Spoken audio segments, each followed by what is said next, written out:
Greetings, fellow villagers, Rhadamant here. Thank you for tuning in to a new series covering The Wandering Village. If you would like to skip the game's overview or the details about this series, please use YouTube chapters.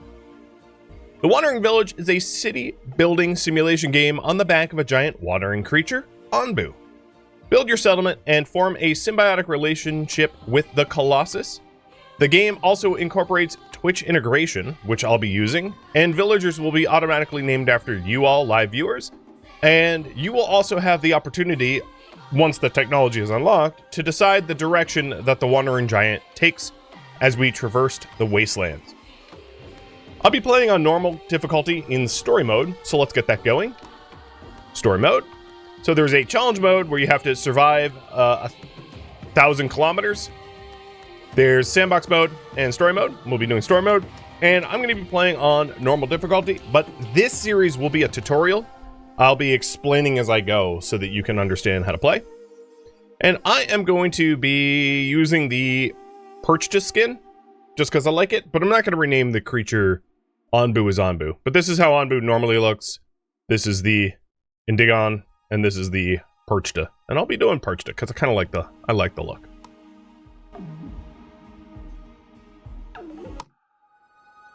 Driven from our homes by the toxic spores, we kept wandering, looking for shelter.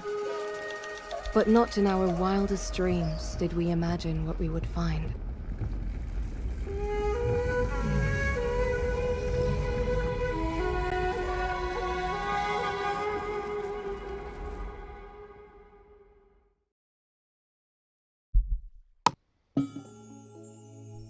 There you are. Good to see you, my friend.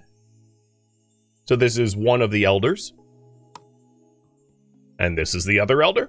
After all the years we've traveled, all the hardships we've endured together, who would have thought we'd run into an Onbu of all things? It's truly amazing, isn't it, dear? We might be the first humans to have seen one in a couple hundred years. But the poor thing seems exhausted and has gone back to sleep for now. I thought that the Onbus slept underground, but the poisoning of the soil must have woken it up.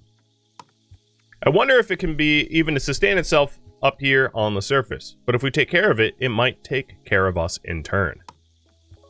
But if we push comes to shove, we might have to prioritize our own well-being in order to survive. Though that is a decision that we would like to pass on to you. We may have led our people here, but I think it's a good opportunity for someone new to take over. I'm sure you will prove to be an excellent leader. So before the stream, I asked my YouTube community what sort of relationship we're going to have with Onbu, and I offered 3 options. 1, we worship it as if it was a god. 2, we live symbiotically with it. Or 3, we treat it like a beast of burden. And we chose symbiosis, or rather, the majority did. All right. So, because I don't have tutorial mode on, I'm going to need to explain some of the UI elements. Up here is the food summary. It's how much food you have and your daily consumption. So we have 100 food, we consume 10 a day. You got your population, total people, total housing, who's employed, who is free. You've got your resources that you have. So these are berries, tools, and wood.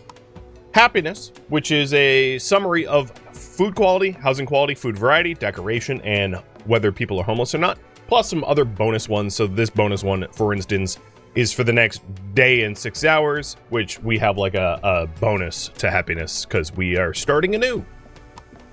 Onbu's health conditions, heart rate, which drives some resource gathering, metabolism speed, etc. Here you've got villager happiness overlay.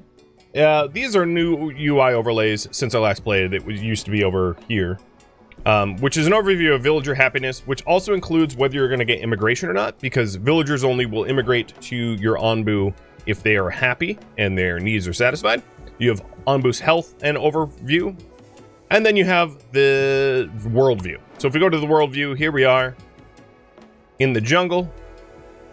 It's day 0, 10 a.m. Additionally, you have Onbu's poison level, which isn't going to become relevant for a while, hunger, and sleepiness, because Onbu has its own needs as well as your villagers do. And then here we have the immigration. So 2 nomads will arrive in 2 days because my villagers are happy. Up here we have the ambient temperature of the area, the humidity of the area, the toxicity of the ground and air toxicity, which is different. The toxicity of the ground is applicable if Onbu is sleeping on it. The toxicity in the air is applicable always. And then time controls. Right at the start of the game, we are definitely going to want to build some shelters. So here's the building menu, and I'll go through the UI as well as this. So you have the harvest tool, and the harvest tool has a bunch of filters. So like one filter is harvest and remove, another filter is like harvest only crops, harvest only trees, harvest only stone. So you can, and then changing the priority of the harvest. So you can set up your harvests with very fine detail, which is really nice. Then you've got changing the priorities, changing whether things are disabled or not, changing whether they're destroyed or not. And then here's the building menu. The building menu has a bunch of sub-items. You've got village, storage, food, raw resources, and then some other ones that are locked under a research screen. You've got repair, open research tree, worker management, and food management. And we'll talk about that soon. So the first thing we want to do is to get some housing done. Now, one of the interesting things about this game is your villagers don't actually physically visit the housing. So your housing doesn't necessarily need to be easily accessible. The houses provide a poison resistance for the people that live in them. And the houses also can be decorated to increase happiness and the like. There are 2 types of ground before we start planning the housing. There is the muddy ground. The muddy ground is going to form clay puddles. The muddy ground is where you plant things like mushrooms and heel shrooms, and then the green ground is where you plant most of your farm crops. So you have to plan accordingly to make sure that you're using them wisely. Now, taking a look, one of the things that we're going to want to establish pretty early on is clay pits to gather clay. And it's best if a clay, like if I put a clay pit here hits 7 nodes, which is fantastic. Other planning to accommodate is boulders and giant trunks can be mined up eventually once you get the technology, and the space that they require is the size of is the same size of them. So this is like a 4x4. In order to build a sawmill to get rid of it, you'll need to build a 4x4 on either of its 4 sides, northwest, east, south. So keep that in mind when you're planning accordingly. If you do intend to remove things like boulders, you should leave space adjacent to at least one of their sides to put and the same with the giant trunks, to put resource gatherers there. Other things to plan. Onbu has spikes which can be removed for stone, but it hurts the trust of Onbu. And because we're going to be living symbiotically with Onbu, that's not something that we're going to do unless we have to. And that's by game design. So in my current layout here, I've got a lot of clay here, a little clay here, and a little clay here, but it's really spread out.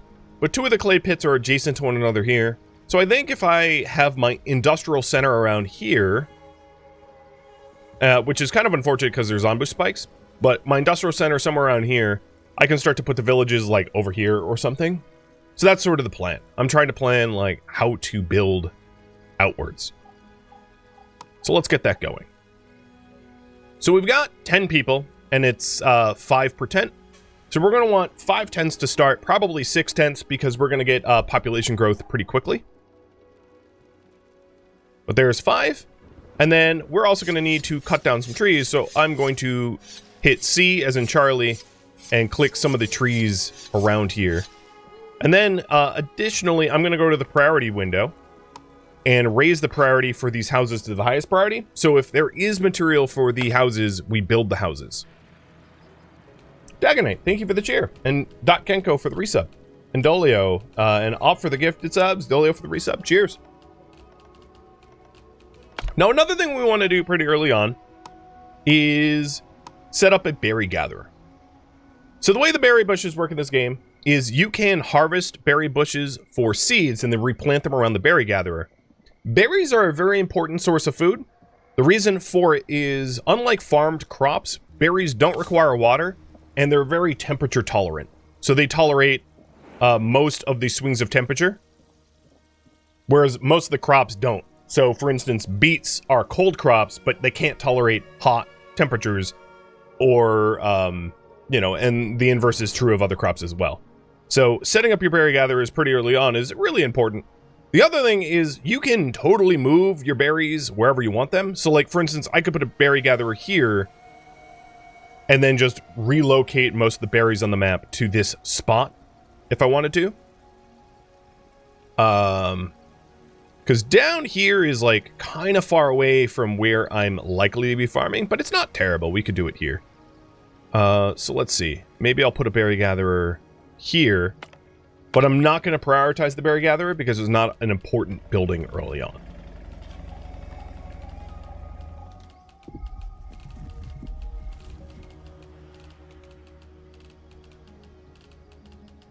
Do Onbu spikes regrow, or do new ones appear over time? No, but there's other ways to get resources through research tree later on. So resources are infinite for the most part. You have an infinite amount of wood and stone and clay and sand and all that stuff that you can gather. It just means that you're going to have to send resource gatherers out for it. Sort of the way that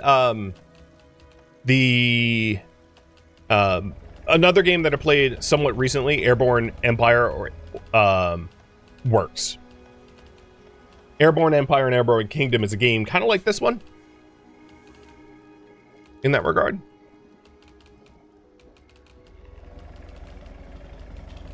So the current priority right now is set up housing and a berry farm.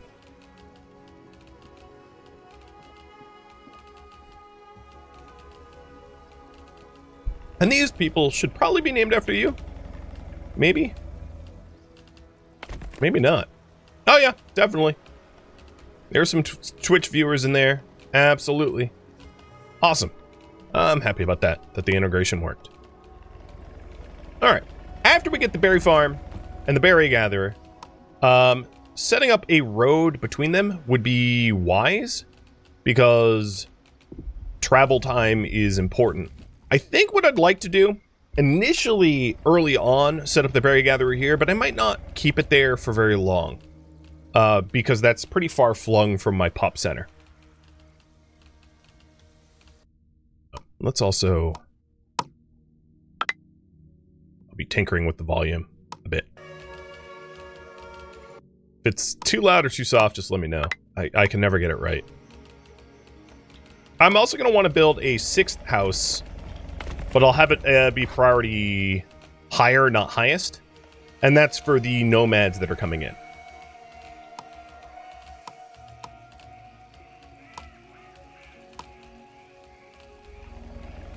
So in terms of raw resources, initially we're mostly going to want a woodcutter hut.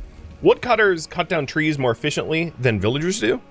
And then a mining hut for the same reason. And it would be really good for me to start mining out the stone around here to clear the area. Because this stone here is essentially blocking the muddy terrain. And I'll put a material storage right next to it as well. And we'll start setting up dirt roads.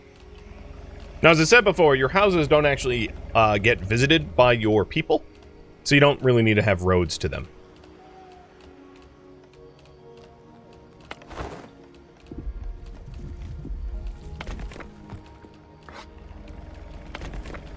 Okay, everyone has a home.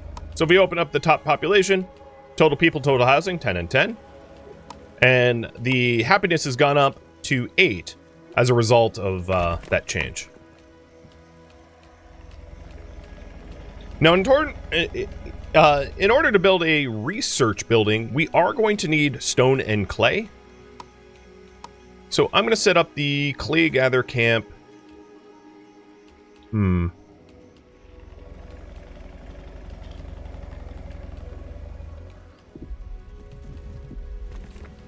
going to set it up here.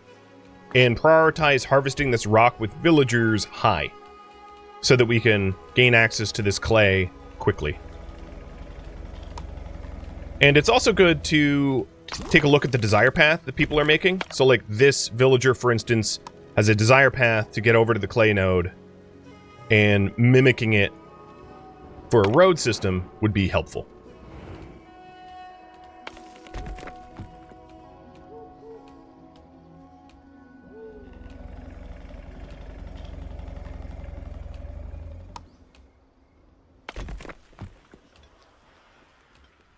Once the berry gatherer is built, I intend to start to gather all the berries that are outside the sphere of influence of the berry gatherer. So I consolidate all of the berries that I have available to me. Berries will regrow over time, so I will gain more berries from just like generally waiting. So that's something that we can count on. And here we go, 2 more nomads. So now our population is up to 12. Which means I'm going to raise the priority for this tent to highest. And here we go, berry gatherer. And I'm going to hire 2 berry gatherers here. Now in the worker management screen, we can see all of the jobs that people specifically have. So unemployed people act as free workers, and free workers are like laborers. They will haul, they will harvest, they will move stuff, but they don't have a specific job. It doesn't bring them happiness to have a specific job, so that's not really a big deal. And then over here, we have buildings with red flags. Buildings with red flags are buildings that have some sort of issue. So these buildings with red flags just haven't had material delivery yet. To that end, let's put a woodcutting camp here as well. Cut the trees around here. And I'll high priority that as well because it only requires 3 tools.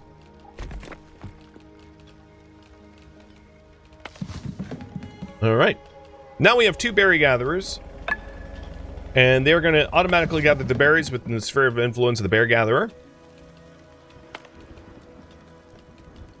And what I'm going to be doing is once I have the immediate high priority needs met for housing and for work and all that, I will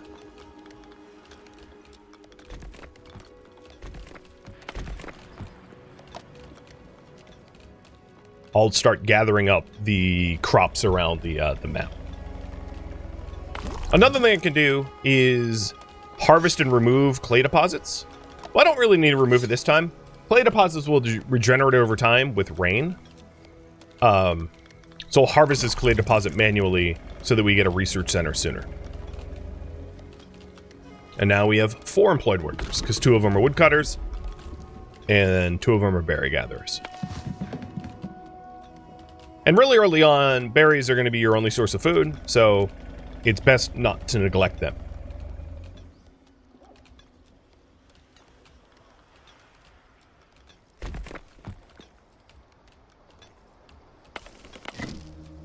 Once this rock is removed, we'll be able to put the clay gathering camp here, and it's about halfway done. We're getting the material storage set up, and the material storage stores raw materials that are not foods. Pantries are required to store foods, but I don't have access to a pantry just yet, so that's something that we're going to need to unlock. Mushrooms, for instance, count as a non-food, despite the fact that you can cook and eat them. Mushrooms tend to be a food for Onbu, not so much for us, unless we want to make it for us, but it's not an efficient source of food for villagers.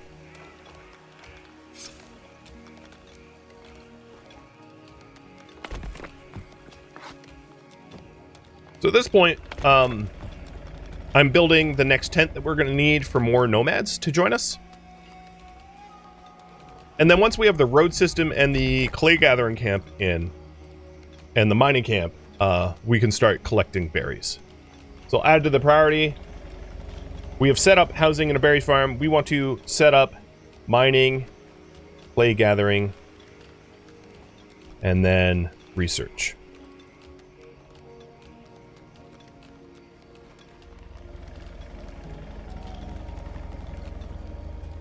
Onbu is about to wake up, He's got a sleepiness of 7, or she, I don't know, genderless. And I don't have the means to tell Onbu where to go, so Onbu will just be like walking and making own decisions for now.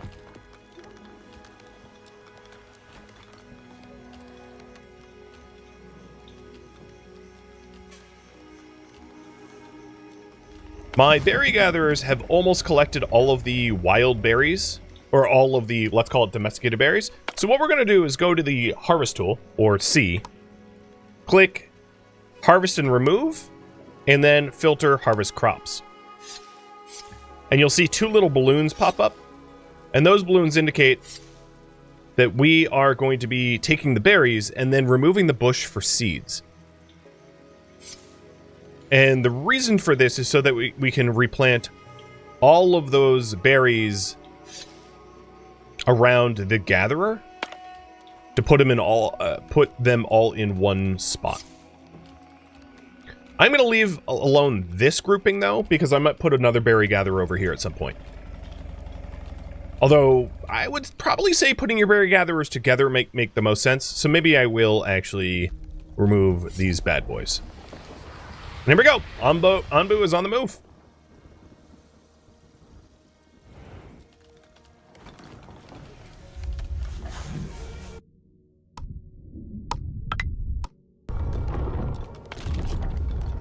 The mining camp is built. I'm hiring 2 miners.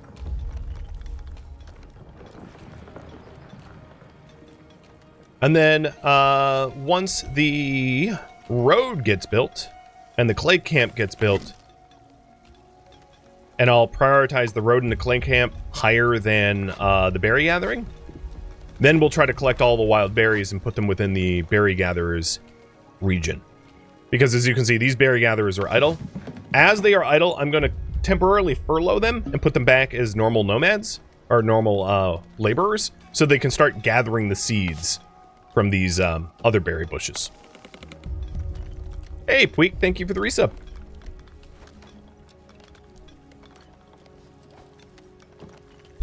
So one advantage of the woodcutting camps and the mining camps is they can be moved for free, and instantly too. All the other buildings cannot be moved. However, they can be refunded at full because I'm a normal difficulty, so there's free full refunds. Oh, perfect. And the clay gathering camp has had its stones cleared, which means this thing is about to get built as well. Awesome. Now, another thing I'm probably going to want is some sort of method to... Oh, yeah, berries are coming back. Some sort of method to... I'm only going to hire a 1 berry gatherer, but some road between the 2. So as you can see, the desire path here is somewhat like this. So I'm going to design a really crude diagonal road to get down to the berry gatherer. It's not perfect, but it doesn't need to be perfect, and we're going to have to cut a bunch of trees to make that happen.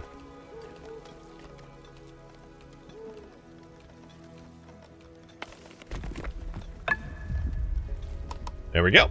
Hiring 2 clay gatherers. And the next thing we're going to want is the research building.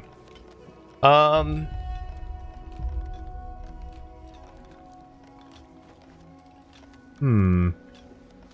not certain where I want to place this thing. Maybe right there.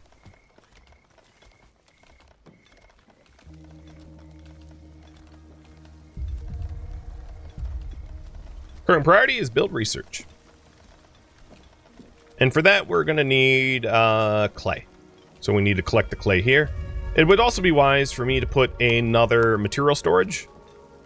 I'll place it here so that the clay gatherers can, once the pit fills, they're going to need to deliver their clay to a material storage. Having a material storage adjacent is going to be very helpful to them.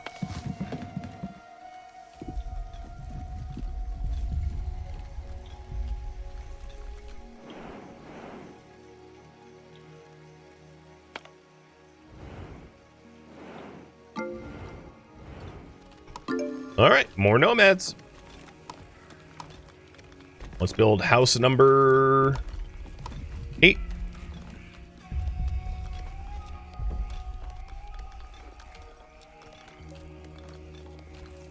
So most of the road between the clay camp and everything else has been built. Where are the nomads coming from? The ground.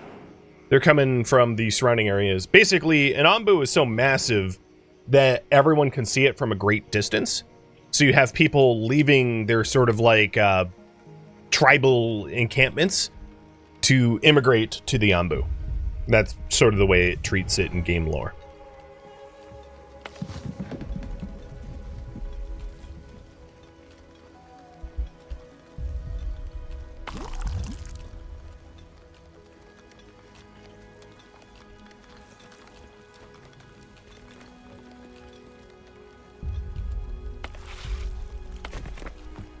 The material storage is 1 log away from being done. So thank you, Sakura, for delivering that.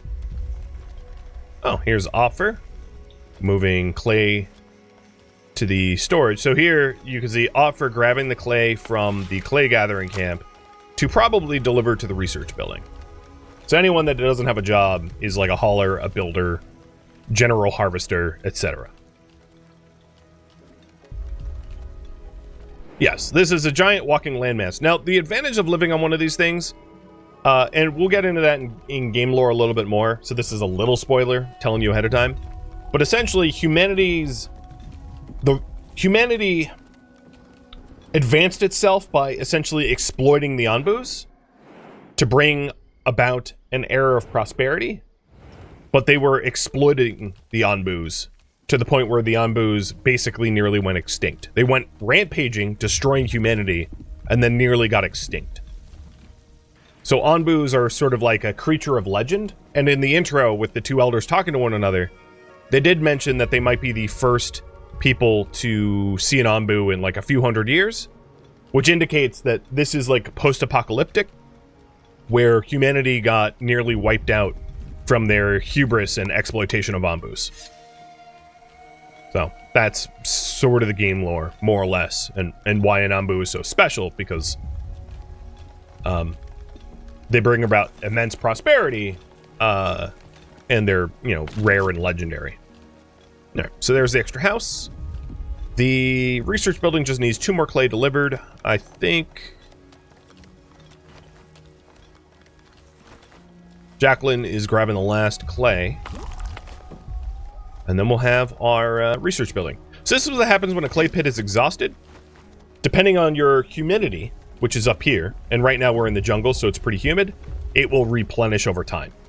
And you'll get more clay.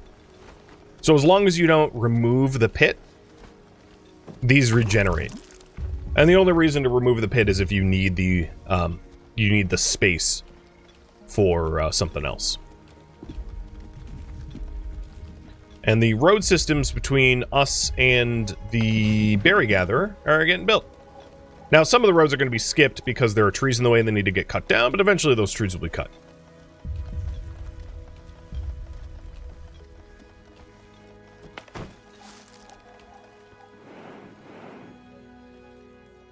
These points of interest out here can be scavenged eventually with the right technology. We just don't have that yet. All right, research building. So a research building, unlike other buildings, requires a full staff to research. And there's also a wheel up here which will show you what you have queued up for research, how much longer it will take to do. So in order to get research going, it needs 3 people to staff it at all times. So Juanita, Opfer, and someone else, Terminal Serenity, are coming to be our researchers. What happens to bushes that are paved over by roads? They're removed. So if any of them, if there are any bushes in here, we will just remove them. And if they're seed-bearing, we'll yield the seeds too. So now that we have a full staff, here is the research tree. It's a pretty big tree. It takes a very long time to get through it. And the first research we're going to get is Airwell. An airwell extracts water from the air, works better at high humidity levels. No water is produced in deserts. It requires 25 wood to research, and then to build each airwell is 15 wood, 20 stone. Cheers.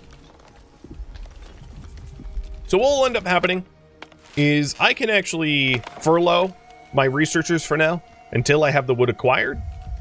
And then once I have the wood acquired, it will throw up a an alert tag saying, "Hey, you got it."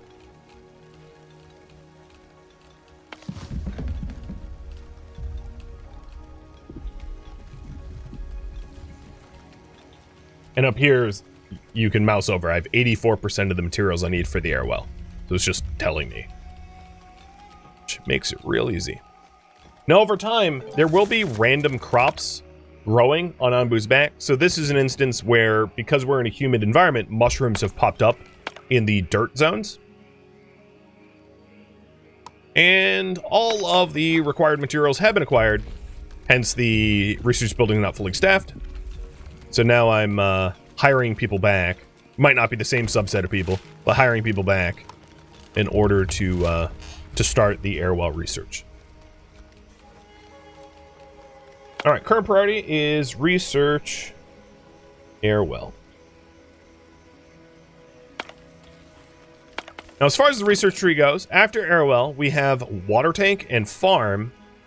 And it's going to be really difficult to farm without stored water. So I think getting a water tank and then farm in that order would be wise.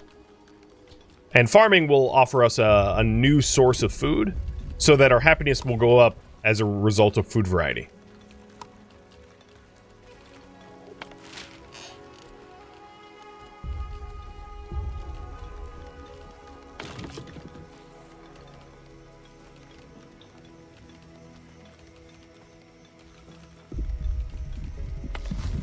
Our roads are almost done. This weird zigzag. This is a story rubble. And now that we've got our research started, I'll trigger this. I see you noticed a strange pile of rubble as well, my friend.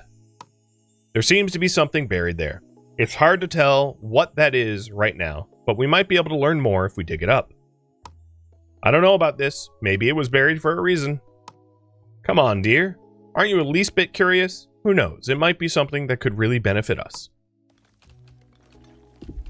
So it's a main quest, the past, present, and future. And for now, I'm going to unpin it because I'm not working towards that.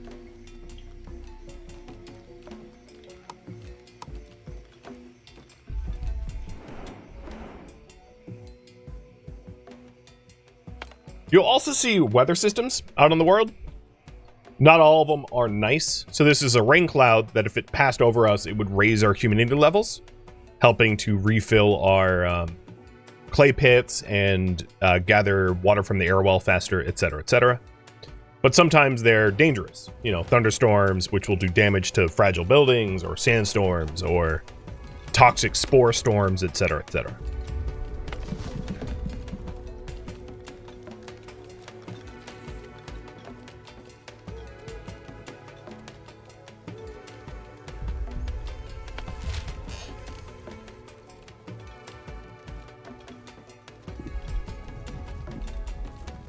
Things are cooking. That reminds you of Princess Mononoke? Yeah, it's, I can see that.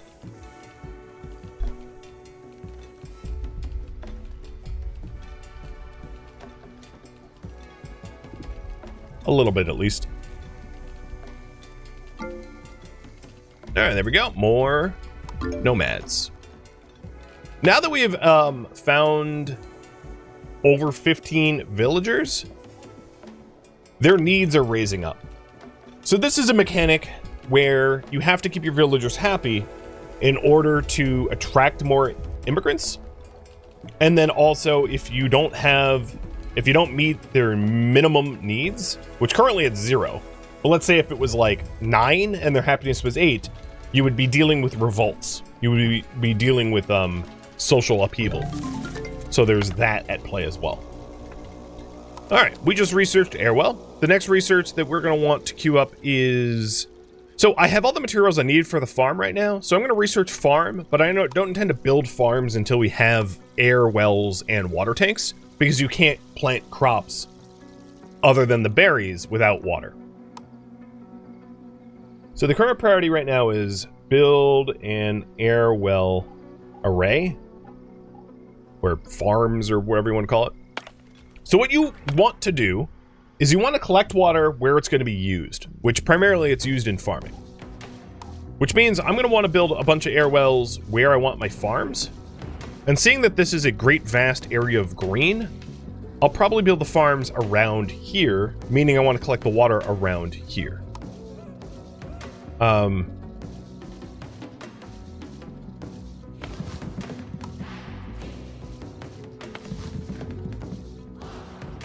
So perhaps I build another berry farm here at some point.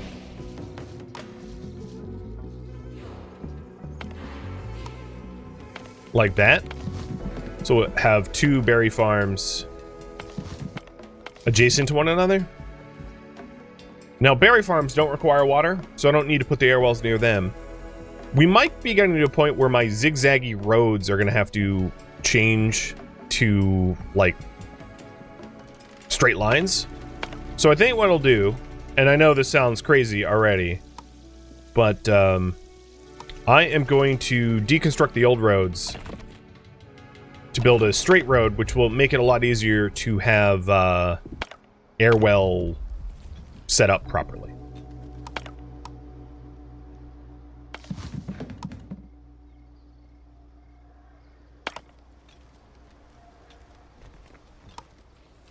So I'm going to build 2 air wells here.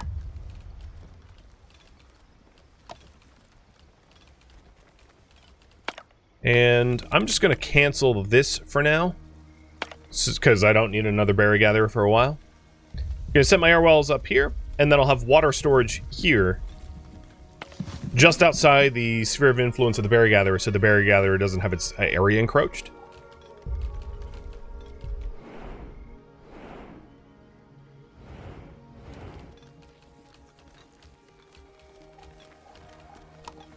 I also need one more tent for the next set of immigrants. If you hold shift, you can place multiples. So I'm going to set up a few extra tents so I don't have to keep doing it piecemeal over and over and over.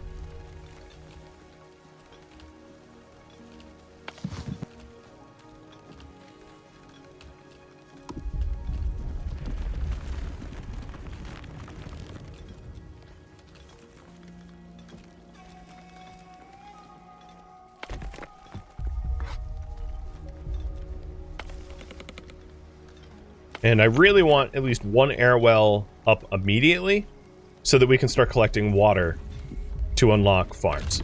My woodcutters have run out of trees around their camp. So I'm going to move the woodcutter camp down here so they can start cutting the trees here.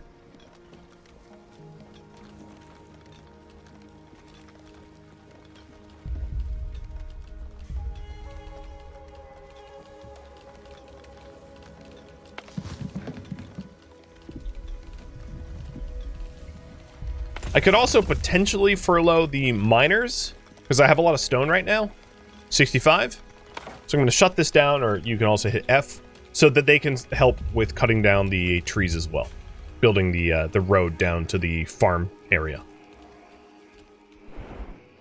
We are coming up on a point of interest, an abandoned encampment. This campsite looks like it's been deserted. There's not much left. We might still find tools among the debris.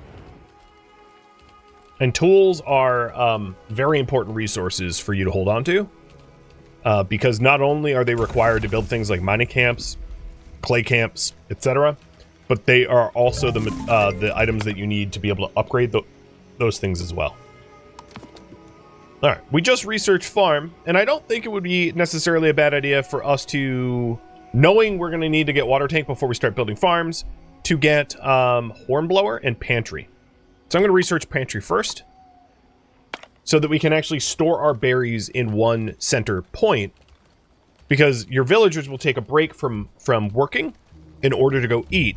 So if we can put the berries strategically around the map so that they don't have to travel very far to go eat, That's ideal. Now, keeping in mind, very quickly you will start cooking instead of just eating raw berries. So pretty early on, it makes sense to put all of your pantries around your kitchens and then, you know, consolidate your infrastructure that way.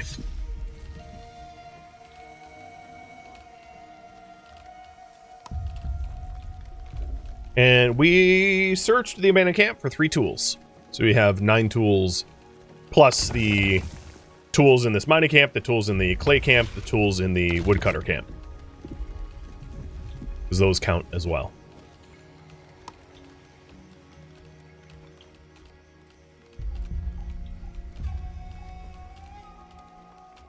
Alright, everything we need for the airwell, or the land rather, has been cleared. So we'll start gathering water and be able to unlock water tanks. Thank you for tuning in to The Wandering Village, which originally streamed live on Twitch. If you have any feedback or questions for me, let me know in the comments below. If you'd like to catch a live stream of mine, Rhadamant.com has my stream schedule and countdown timers to upcoming streams. If you'd like to join my online gaming community on Discord, Rhadamant.com has a link to it, as does the description of this video. Thank you so very much for watching. Special thank you to my Twitch subscribers, Patreon patrons, and viewers like you that support the channel and made it all the way to the credits. Thank you so very much. I hope to catch you next episode or an upcoming stream. Farewell, fellow villagers.